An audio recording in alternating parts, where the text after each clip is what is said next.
नमस्कार, एक बार फिर आपका स्वागत है हमारे चैनल एजुबिक्स पर, जहां आज हम आपके लिए लेकर आए हैं क्लास 10th मैथमेटिक्स के चैप्टर नंबर 3 के बारे में, जो है pair of linear equation in two variables. तो यहां आज हम बात करेंगे इस चैप्टर के इंट्रोडक्शन की, कुछ बेसिक डेफिनीशन लीनियर इक्वेशन के बारे में और इसके कुछ सॉल्यूशंस के बारे में। तो आज हम इस चैप्टर के बारे में आज कुछ डिस्कस करने वाले हैं और आगे के टॉपिक्स के बारे में इसके अगले वीडियोस का इंतज़ार कीजिए। और आज इसको हम शुरू करते हैं, pair of linear equation in two variables.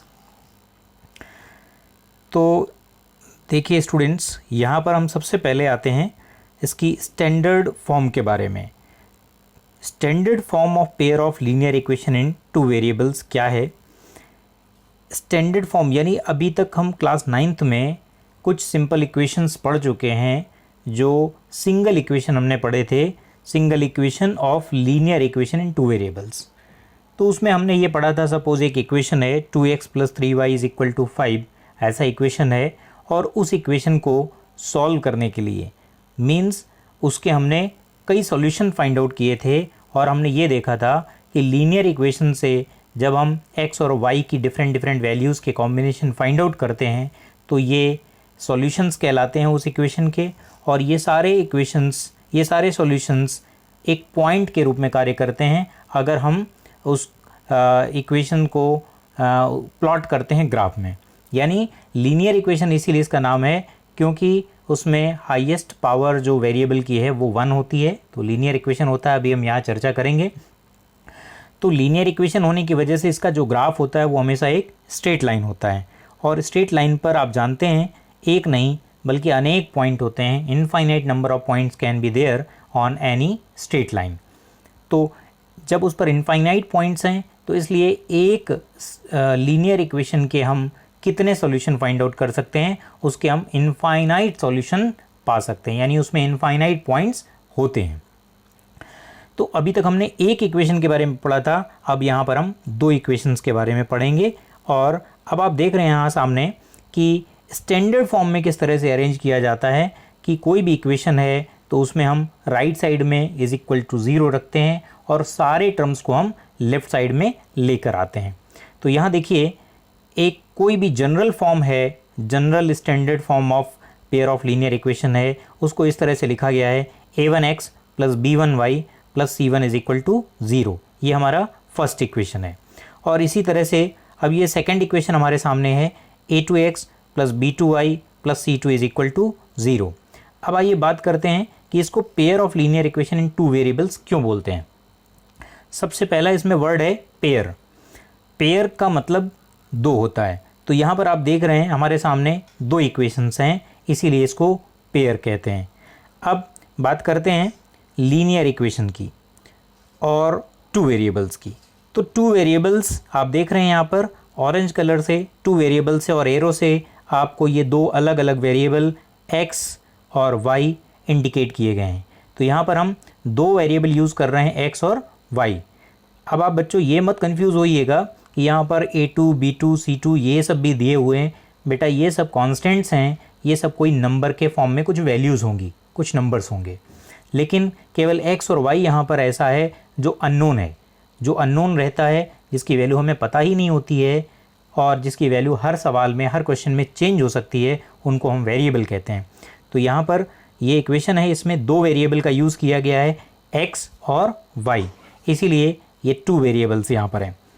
अब बात करते हैं लीनियर क्या मतलब है। लीनियर का मीनिंग होता है जहाँ पर किसी भी वेरिएबल में x हो या y हो या जो भी इक्वेशन में जो भी वेरिएबल है उसकी पावर 1 हो, हाईएस्ट पावर 1 हो। तो लीनियर मीन x⁴ और x⁴ को हम जनरली क्या लिख लेते हैं, x लिख लेते हैं। y⁴ को हम जनरली y लिखते हैं। तो इस तरह से यहाँ पर आप देख रहे हैं x की पावर और y की पावर कुछ नहीं है, मीन्स 1 है, इसीलिए ये लीनियर है। अब इक्वेशन का क्या मतलब होता है बच्चों? इक्वेशन का मतलब होता है जहाँ पर किसी भी एक्सप्रेशन में इक्वल साइन आया है तो वो एक इक्वेशन बन जाती है। तो इस तरह से दो इक्वेशन है, इसलिए पेयर। वेरिएबल की हाईएस्ट पावर 1 है, इसलिए लीनियर इक्वेशन। और दो डिफरेंट वेरिएबल्स यहाँ पर यूज़ हुए हैं, इसलिए pair of linear equation in two variables. तो ये स्टैंडर्ड फॉर्म में हमने आपको इसकी डेफिनेशन बताई कि ये किसको बोलते हैं pair of linear equation in two variables. इसी को जनरली हम जनरल वे में कहते हैं system of linear equation in two variables. Pair of linear equations in two variables को हम generally system of linear equation in two variable भी कह सकते हैं। अब एक एग्जांपल से इसको हम और क्लियर कर लेते हैं। एग्जांपल नंबर 1 हमारे सामने है, right the pair of linear equations in two variables. So here two different equations are given, x + 3y = 4 and 2x + 6y = 7 in standard form. हमें इन दोनों इक्वेशंस को स्टैंडर्ड फॉर्म में एक्सप्रेस करना है। तो जैसा कि मैंने अभी पहले बताया आपको, स्टैंडर्ड फॉर्म में एक्सप्रेस करने के लिए हमें सभी टर्म्स को लेफ़्ट साइड में लाना पड़ता है और राइट साइड में हम क्या रखते हैं, केवल 0 रखते हैं।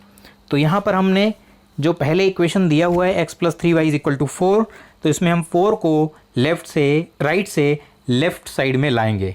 तो हमारा ये इक्वेशन कन्वर्ट होके हो जाएगा x + 3y - 4 = 0। इसी तरह से सेकंड इक्वेशन हो जाएगा 2x + 6y - 7 = 0। ये स्टैंडर्ड फॉर्म में हमने अरेंज कर लिया है। अब हम इसको स्टैंडर्ड फॉर्म से कंपेयर करेंगे। तो जब हम इसको कंपेयर करेंगे तो क्या मिलेगा हमें, जो हमारा स्टैंडर्ड फॉर्म होता है, जनरल फॉर्म, वो होता है a1x + b1y + c1 = 0 and a2x + b2y + c2 = 0। तो जब हमने कंपेयर किया तो हमें a1 a2 b1 b2 और c1 c2 की वैल्यूज़ यहाँ से मिल गई हैं। ये वैल्यूज़ कोफिशिएंट्स के फॉर्म में होती हैं, नंबर के फॉर्म में होती हैं। a1 की वैल्यू 1 क्यों है, क्योंकि हम यहाँ देख रहे हैं फर्स्ट इक्वेशन में x में किस नंबर से मल्टीप्लाई है। अब आप ये सोचेंगे यहाँ पर कोई नंबर नहीं दिया हुआ है तो मल्टीप्लाई का सवाल ही नहीं उठता है। बेटा केवल x लिखने का मतलब और मीनिंग ये होता है कि ये 1x है, ठीक है। तो इस तरह से आपने a1 की वैल्यू 1 देखी। अब a2 की वैल्यू नीचे वाले इक्वेशन में देखिए, x का कोफिशिएंट 2 है तो a2 की वैल्यू 2 हो गई। इसी तरह से y के कोफिशिएंट देखेंगे, +3 और +6 हैं तो ये b1 और b2 हो गए। और जो कांस्टेंट टर्म हैं, जब हम उनको लेफ़्ट साइड में ले आए हैं तो जो कांस्टेंट टर्म हैं उनकी वैल्यू c1 और c2 है। तो ये c1 और c2 की वैल्यू -4 और -7 हो गई है। इस तरह से हमने ये कंपेयर करके ये कोफिशिएंट्स निकाल लिए हैं। अब हम आइए देखते हैं solution of pair of linear equations in two variables, कि अगर हमारे पास एक कोई pair of linear equation in two variables है तो उसका सॉल्यूशन हम कैसे फाइंड आउट कर सकते हैं। बेटा इसमें मेनली 2 मेथड्स हैं, आगे हम नेक्स्ट डायग्राम में देखते हैं तो इसमें आपको क्लियरली समझ में आ जाएगा इस फ्लो चार्ट से, methods of solving a system of linear equation in two variables. तो सबसे पहले हम जनरली इसको कैटेगराइज करते हैं 2 मेन कैटेगरी में, एक है ग्राफिकल मेथड और दूसरी है अलजेब्रिक मेथड। तो ग्राफिकल मेथड में जैसा कि अभी हमने बोला कि एक लीनियर इक्वेशन का मतलब होता है एक स्ट्रेट लाइन। उसको जब हम ग्राफ में प्लॉट करेंगे तो लीनियर इक्वेशन से हमेशा मिलती है हमें एक स्ट्रेट लाइन। तो 2 लीनियर इक्वेशन है, उनसे जब हम ग्राफ में ड्रॉ करेंगे तो हमें 2 स्ट्रेट लाइन मिलेगी। अब वो 2 स्ट्रेट लाइन एक दूसरे को जिस पॉइंट पर इंटरसेक्ट कर रही होगी, जिस पॉइंट पर काट रही होगी, या दोनों स्ट्रेट लाइन में जो पॉइंट कॉमन होगा वही सॉल्यूशन कहलाएगा, वही पॉइंट दोनों लाइन की इक्वेशन को सेटिस्फाई करेगा। तो इस तरह से हम ग्राफिकल मेथड से उन दोनों इक्वेशंस का सॉल्यूशन फाइंड आउट कर सकते हैं।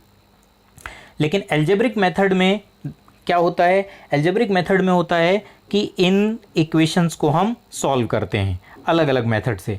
तो यहाँ पर आप देखेंगे फर्स्ट मेथड है अलजेब्रिक के अंतर्गत, फर्स्ट मेथड जो है वो है सब्स्टिट्यूशन मेथड, जिसकी चर्चा हम अगले वीडियोज़ में करेंगे।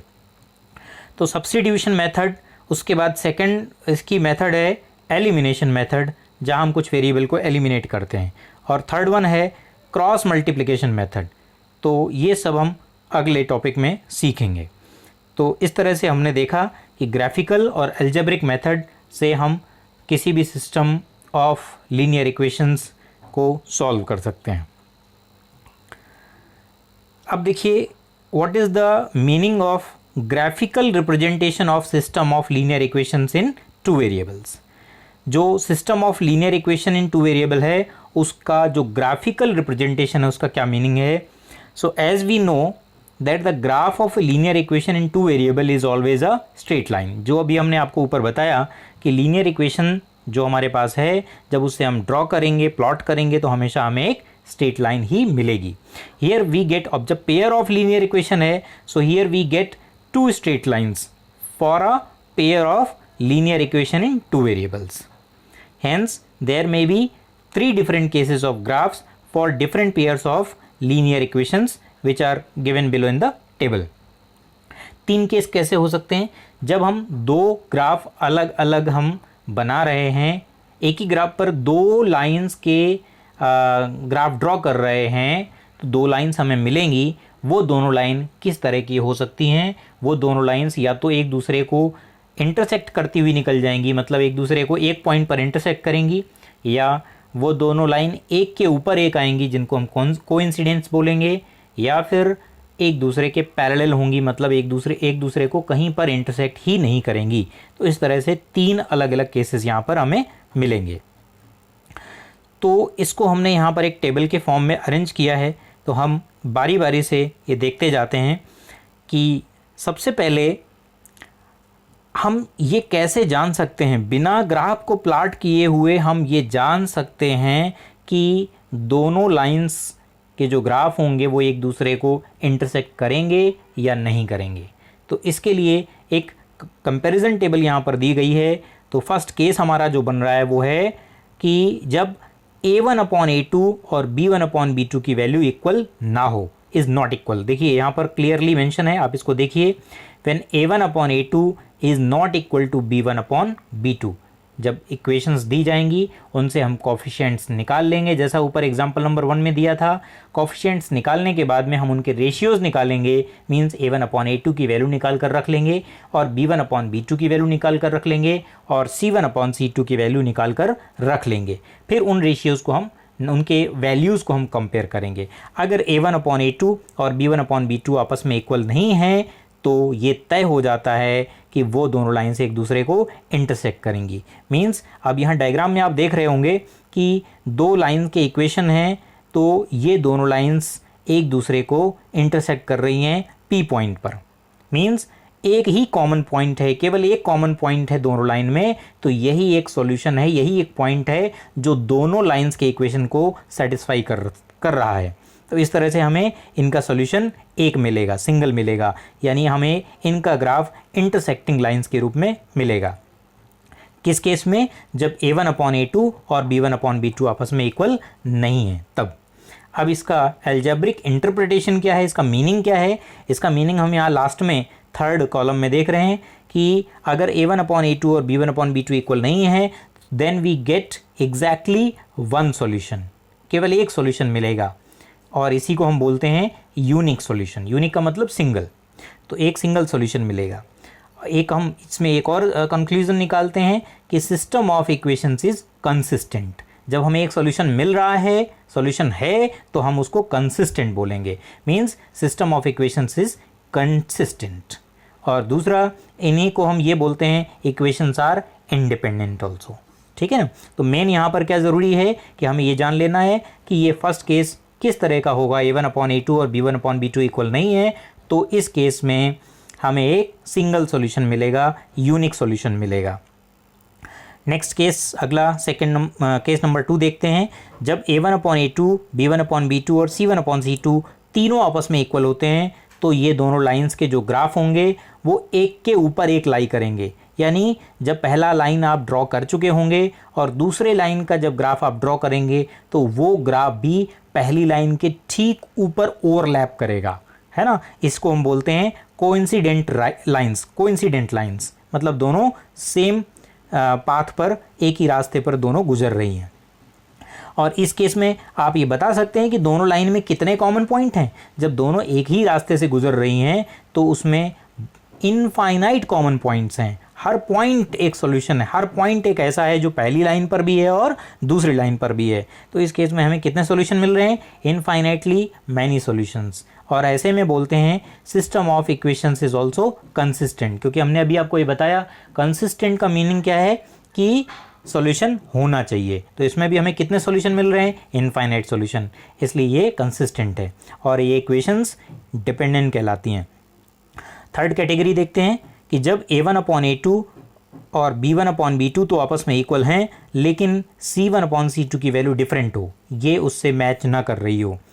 तो इस केस में क्या होगा, इस केस में ये दोनों लाइंस के ग्राफ पैरेलल होंगे, एक दूसरे के पैरेलल लाइन जाएंगी और जब लाइंस पैरेलल होंगी तो आप खुद ही सोचिए कि उनमें कॉमन पॉइंट कितने होंगे, एक भी कॉमन पॉइंट नहीं होगा। मीन्स हमें कितने सॉल्यूशन मिलेंगे, जीरो सॉल्यूशन, नो सॉल्यूशन, एक भी सॉल्यूशन नहीं है हमारे पास। और जब सॉल्यूशन ही नहीं है तब हम इस तरह के सिस्टम को बोलते हैं system of equations is inconsistent. ठीक है, तो ये तीन कैटेगरी आपने पढ़ी, बेहद इंपॉर्टेंट टॉपिक है इस चैप्टर का ये, और इस पर क्वेश्चन जरूर बनते हैं, इनके एग्जाम्पल्स भी हम आपको आगे देंगे। उससे पहले ये दो चीज़ें हम याद कर लेते हैं। Remember the points that consistent means at least one solution is given, कम से कम एक सॉल्यूशन हो, मीन्स एक सॉल्यूशन भी चलेगा और इनफाइनाइट सॉल्यूशन भी चलेगा। अगर यूनिक सॉल्यूशन है तब भी हम कंसिस्टेंट बोलेंगे और इनफाइनाइट सॉल्यूशन है तब भी हम कंसिस्टेंट बोलेंगे। इनकंसिस्टेंट केवल तभी कहेंगे जब हमें नो सॉल्यूशन मिलेगा, कोई भी सॉल्यूशन ना हो। अब इसका एक एग्जाम्पल हम देखते हैं, यहाँ पर तीनों का एक एक एग्जाम्पल देख रहे हैं। तो on comparing the ratios a1/a2, b1/b2 and c1/c2, find out whether the given system of linear equation is consistent और not, find the number of solutions also. तो यहाँ पर इसमें हमें एक पहला एग्जाम्पल दिया गया है, one pair of equations is given. तो यहाँ पर आप देख रहे हैं इस कॉलम में एक इक्वेशन का पेयर दिया है 3x + 2y = 5 और 2x - 3y = 7। लेकिन ज़रा गौर करें, ये स्टैंडर्ड फॉर्म में नहीं है क्योंकि इसमें 5 और 7 राइट साइड में लिखे हैं, इनको हमें पहले लेफ़्ट साइड में लेकर आना होगा। तो इन दोनों को हम लेफ़्ट साइड में लाएंगे तो क्या हो जाएगा, -5 और = 0 आएगा और नीचे -7 = 0 ऐसा आएगा। अब हम इससे कंपेयर करेंगे, रेशियोज़ निकालेंगे तो a1/a2 कितना आएगा, जो x के कोफिशिएंट दोनों में हैं उनको कंपेयर किया वो a1/a2, यानी सेकेंड कॉलम में देखिए, यहाँ पर देखिए आप 3/2 हो जाएगा। इसी तरह से b1/b2 -2/3 हो जाएगा और c1/c2 -5/-7 होगा। ध्यान रखिए, जब हम 5 को लेफ़्ट साइड में ले जाएंगे तो निगेटिव होगा और 7 को भी लेफ़्ट साइड में ले जाएंगे तो ये निगेटिव ही आएगा। तो इस तरह से c1/c2 की वैल्यू -5/-7 होगी। हालांकि यहाँ पर माइनस से माइनस कैंसिल हो जाएगा और इसकी वैल्यू अल्टीमेटली 5/7 बचेगी। लेकिन सबसे पहला काम हमें ये करना होता है कि हमें a1/a2 और b1/b2 को कंपेयर करना होता है। अगर वो इक्वल नहीं है तो हमारा काम बन गया। अगर a1/a2 और b1/b2 इक्वल नहीं है तो हमारा काम आसान हो गया, मीन्स तब यूनिक सॉल्यूशन मिल जाएगा और हमें c1/c2 को कंपेयर करने की ज़रूरत नहीं है। तो यहाँ हम देख रहे हैं a1/a2 है 3/2 और b1/b2 है -2/3। इन दोनों की वैल्यू इक्वल नहीं है तो हमें इसके रिजल्ट क्या मिला, it has unique solution and the lines are intersecting. Single solution कब मिलता है, जब दोनों लाइन एक दूसरे को इंटरसेक्ट करती हैं। इसी का अगला एक एग्जांपल यहाँ दिया है, 2x - 3y = 8, 4x - 6y = 8। फिर 8 और 8 को लेफ्ट साइड में लाएंगे तो -8 = 0 ऐसे हो जाएगा।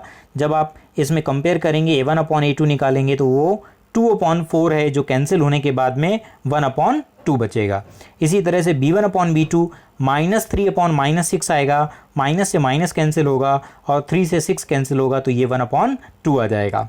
और c1/c2 कितना होगा, -8/-8 यानी 1 आ जाएगा। तो अब हम यहाँ देख रहे हैं कि a1/a2 और b1/b2 तो इक्वल हैं, लेकिन c1/c2 इक्वल नहीं है, वो है डिफरेंट।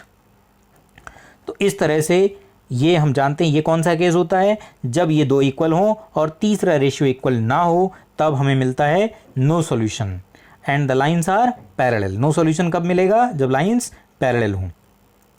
थर्ड केस का एग्जांपल दिया है यहाँ पर। अब देखिए थर्ड केस में जो यहाँ पर इक्वेशंस हमने लिए हैं ये ऑलरेडी स्टैंडर्ड फॉर्म में है, तो इसमें हमें कुछ लेफ्ट और राइट में ट्रांसफ़र करने की ज़रूरत नहीं है।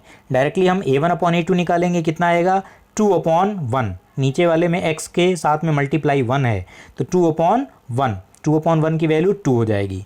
b1/b2 कितना आएगा 6/3, दैट इज इक्वल टू 2 और C1/C2 कितना आएगा 8/4 that is also equal to 2। अब यहाँ तीनों रेशियो आपस में इक्वल हो गए, सबकी वैल्यू 2 2 2 आ गई। इस तरह से जब तीनों वैल्यूज इक्वल हैं, तीनों रेशियोज इक्वल हैं, then this is the case of infinitely many solutions, है ना। सब इक्वल आ रहे हैं, ट्रेन रुक नहीं रही है, चलती ही चली जा रही है, कहीं नहीं रुक रही है, सब इक्वल हैं, है ना। जब चलती ही चली जा रही है मीन्स इनफाइनाइटली चलती रहेगी, तो हमें कितने सॉल्यूशन मिल रहे हैं, एक तरह से इनफाइनाइटली मैनी सॉल्यूशंस।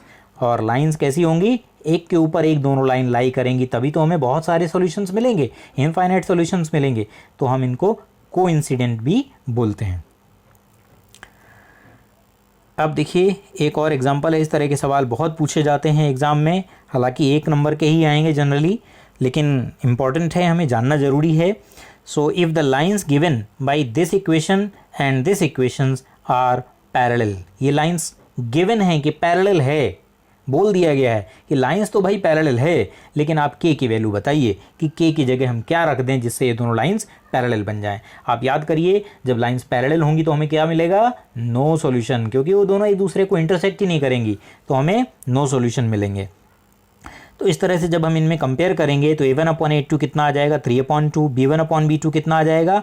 अब b1 निकालने के लिए ध्यान रखिए y को छोड़कर जो कुछ भी उसमें मल्टीप्लाई है वो सब b1 है, तो y को छोड़कर क्या है 2k और यहाँ से अपॉन में 5, और C1/C2, जब C1 के लिए ध्यान रखिए 2 को जब हम लेफ्ट साइड में लाएंगे तो आएगा -2, और इस इक्वेशन में नीचे वाले इक्वेशन में 1 ऑलरेडी लेफ्ट साइड में है तो ये C2 की वैल्यू है। तो इस तरह से हमें तीनों वैल्यूज़ निकाल ली हैं। अब यहाँ पर गिवन है हमें कि द लाइंस आर पैरेलल, जब लाइंस पैरेलल हैं तो उस केस में हमारे सामने ये होता है कि a1/a2 is equal to b1/b2 but it is not equal to c1/c2।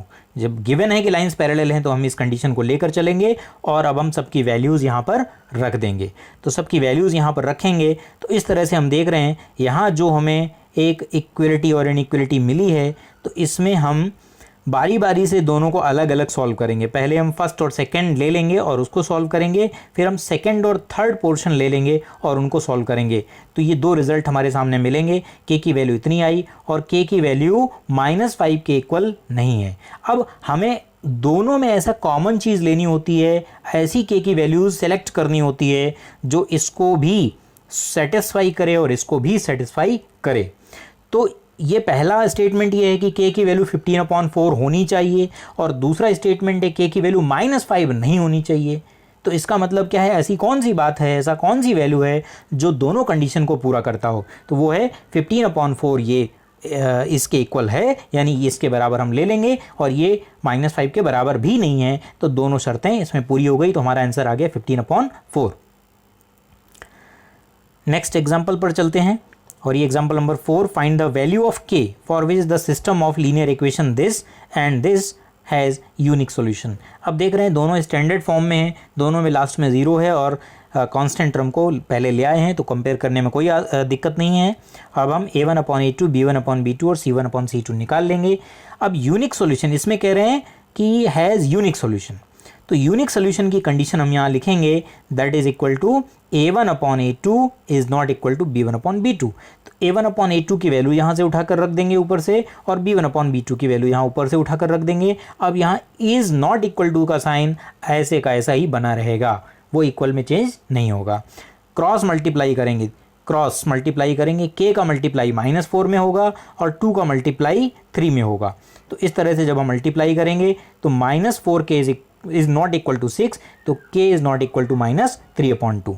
तो ये हमें मिल गया। अब इसका मीनिंग क्या है, इसका मीनिंग ये है k की, इनका कहना है कि k is not equal to -3/2, k की वैल्यू -3/2 नहीं होनी चाहिए। तो ये तो है कि आपने बताया कि नहीं होनी चाहिए, लेकिन सवाल में पूछा गया है k की वैल्यू क्या होनी चाहिए, तो आपका जवाब सोच समझ के देना है आपको।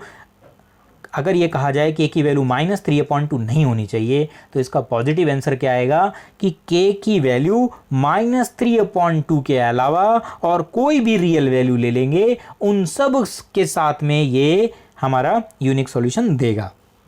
k is not equal to -3/2, k की वैल्यू -3/2 नहीं चाहिए बस, और बाकी कुछ भी रखते हो कोई मतलब नहीं है। तो हमारा आंसर क्या होगा, k has all real values except -3/2, -3/2 के अलावा बाकी सारी वैल्यूज़ चलेगी। और लास्ट एग्जांपल अब हमारे सामने ये है, find the value of p। अब यहाँ k के बजाय हमने कोई कांस्टेंट ले लिया है p, for which the system of linear equation this and this will represent coincident lines. Coincident lines ध्यान रखिएगा, कोइंसिडेंट का क्या होगा कि जब दोनों लाइंस एक के ऊपर एक लाई करेंगी तो उस केस में हमें कितने सॉल्यूशन मिलते हैं, इनफाइनाइट सॉल्यूशन मिलते हैं। तो फिर से हम वही कंपेयर करेंगे a1/a2 को, जो कुछ भी आएगा उसको हम कैंसिल करते जाएंगे, सॉल्व करते जाएंगे। b1/b2, c1/c2 इसको भी कैंसिल कर लेंगे, 1/2 आ जाएगा। कोइंसिडेंट लाइन की कंडीशन क्या होती है कि a1/a2 is equal to b1/b2 is equal to c1/c2, तीनों बराबर होते हैं। तो जब हम तीनों आपस में यहाँ पर इक्वल रखेंगे तो ये देखिए कि p/8 बीच में है, इसकी वैल्यू किसके बराबर है, लेफ्ट में 1/2 के बराबर है, राइट में 1/2 के बराबर है, मतलब दोनों साइड इक्वल ही है। तो चाहे लेफ्ट साइड से कंपेयर कर दो या राइट साइड से कंपेयर कर दो, p/8 इज इक्वल टू 1/2। 8 को जब हम उधर भेजेंगे, 8 यहाँ डिवाइड में है, 8 को जब हम राइट साइड में भेजेंगे तो ऊपर चला जाएगा मल्टीप्लाई में। तो p की वैल्यू क्या आ जाएगी, 8/2, और 8/2 मीन्स 4। तो p की वैल्यू इस तरह से हमें यहाँ पर 4 मिल गई। तो इस तरह से आपने यहाँ पर देखा कि कुछ कंडीशंस क्या क्या हैं, 3 मेन कंडीशन है, बहुत इंपॉर्टेंट टॉपिक है ये, और उनको हम कैसे जो क्वेश्चंस दिए जाते हैं उनमें कैसे हम उसको यूज़ करते हैं और उसका क्या मीनिंग है। आगे हम ज्योमेट्रिकल वे में, ग्राफिकल वे में हम इसको सॉल्यूशन फाइंड आउट करना सीखेंगे, ग्राफ को प्लॉट करके। ये हम अगले नेक्स्ट वीडियोज़ में हम लोग देखेंगे। धन्यवाद।